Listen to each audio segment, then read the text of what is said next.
નમસ્કાર। ગઈકાલે બનેલી સૌથી મોટી દુર્ઘટના અને એ દુર્ઘટનામાં હજુ પણ કેટલા મૃતકો છે એના આંકડા ક્લિયર નથી થયા। ધીરે ધીરે પીએમ થયા પછી 262 જેટલા પોસ્ટમોર્ટમ થઈ ગયા છે, એટલે એટલા જે પ્લેનમાં હતા એ બધાના પોસ્ટમોર્ટમ થઈ ગયા છે। ધીરે ધીરે એમને પોસ્ટમોર્ટમ બાદની જે પ્રક્રિયાઓ છે એ પણ શરૂ થઈ ગઈ છે। ઘટના સ્થળે અમે ઊભા છીએ। પ્રધાનમંત્રી થોડાક જ કલાકોમાં અહીંયા આવી જવાના છે। પ્રધાનમંત્રી નરેન્દ્ર મોદી એ એરપોર્ટ ઉતરી એના પછી અહીંયા આવશે ઘટના સ્થળે, અને એના પછી એ સંભવિત રીતના સિવિલ હોસ્પિટલ જે એક માણસ જે હતા જે બચી ગયા હતા એ માણસને મળવા પણ જશે, અને એ મુસાફરને મળી અને પછી આખી ઘટનામાં શું થયું હતું એની સાથે વાતચીત પણ કરશે। પ્રધાનમંત્રી આવે એની પહેલાં બહુ જ બધા કારણો એવા છે, બહુ જ બધી થિયરી એવી છે કે જે અત્યારે બધા જ લોકો વિચારી રહ્યા છે કે કેવી રીતના પ્લેન ક્રેશ થયું। એટલે 1:38 એને ટેક ઓફ કર્યું અને પછી 1:40 એ પ્લેન ક્રેશ થઈ ગયું, એટલે 2 મિનિટની એ ઘટનામાં શું થયું હશે?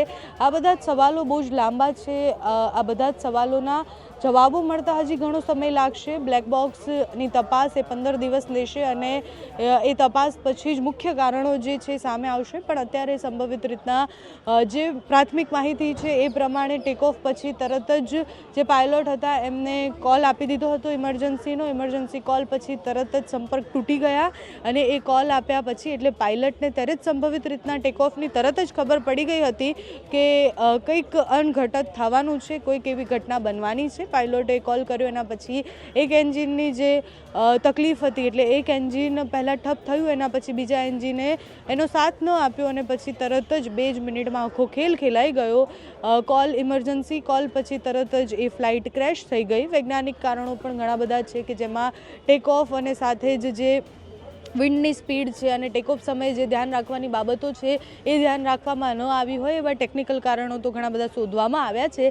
પણ એ ટેકનિકલ કારણોથી પણ ઉપર જ્યારે આટલી મોટી ફ્લાઇટ હોય એટલે 70 દિવસ પહેલાં પણ આવી ઘટના બની હતી કે જેમાં એ જ ફ્લાઇટ હતી અને એ જ ફ્લાઇટને અમદાવાદ રોકી દેવામાં આવી હતી, કારણ કે ઓલરેડી પાયલટને અને ટેકનિકલ લોકોને ખબર પડી ગઈ હતી કે જો આ ફ્લાઇટ ઉડાન ભરશે તો આમાં કંઈક ખોટું થઈ શકે છે। એટલે એ જે ફ્લાઇટના પેસેન્જર હતા એ બધાને અમદાવાદમાં સ્ટે આપી દેવામાં આવ્યો હતો। 70 દિવસ પહેલાંની આ ઘટના છે। આની પહેલાં પણ 2 થી 3 વાર એવું થયું છે કે એ જ ફ્લાઇટ જે છે એ ફ્લાઇટમાં ટેકનિકલ ખામી આવી હોય। ત્યાંના જે એન્જિનિયરો છે એ લોકોનું કહેવું છે કે અમે તો ખૂબ પહેલાંથી આગાહ કરી દીધા હતા કે આ ફ્લાઇટ એ લાંબી ટકી શકે એમ નથી, એટલે આ ફ્લાઇટને જલ્દીથી જલ્દી રિપેર અને જે પણ કરાવવાની કામગીરી હોય એ કરાવવી જરૂરી હતી, પણ એ ન થયું। આટલા લાંબા સમયની ફ્લાઇટ હોય એટલે ફ્યુલ પણ સૌથી વધારે હોય અને ટેક ઓફ પછી તરત જ જ્યારે ફ્લાઇટ ક્રેશ થઈ એટલે કે પ્લેન ક્રેશ થયું એટલે ફ્યુલ એમાં ઓલરેડી ખૂબ ભરેલું હતું।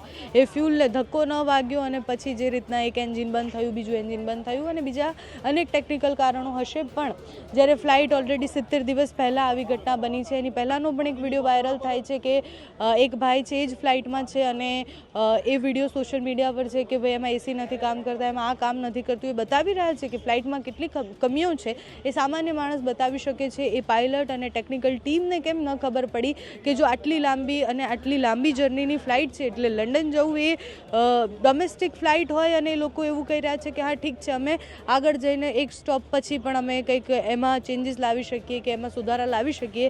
લંડન સુધીની ફ્લાઇટ હતી, ફ્યુલ આખું ભરેલું હતું। ટેક ઓફ પછી જ્યારે તરત જ ક્રેશ થયું એ ફ્યુલના કારણે તરત બ્લાસ્ટ થયો અને બ્લાસ્ટે 300 જેટલા લોકો, 300 જેટલા એટલે કહી રહી છું કારણ કે 242 તો એવા હતા કે જે ફ્લાઇટના હતા।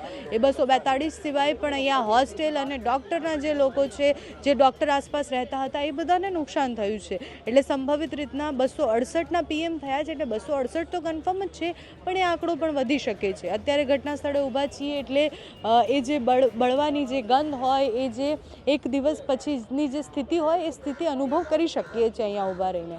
પ્રધાનમંત્રી અહીંયા આવશે અને પ્રધાનમંત્રી આ ઘટના સ્થળની સમીક્ષા કરશે, એના પછી સિવિલ હોસ્પિટલ જશે। અહીંયાથી જે પણ અમે પહોંચાડી શકીએ એટલે ઘટના સ્થળેથી મળતી તમામ માહિતી તમારા સુધી પહોંચાડવાનો પ્રયાસ કરશું।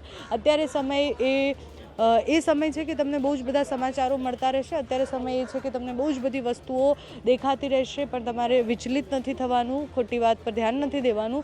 બાકીની માહિતી તમારા સુધી પહોંચાડતા રહીશું। પ્રધાનમંત્રી ટૂંક સમયમાં આવી રહ્યા છે ઘટના સ્થળે।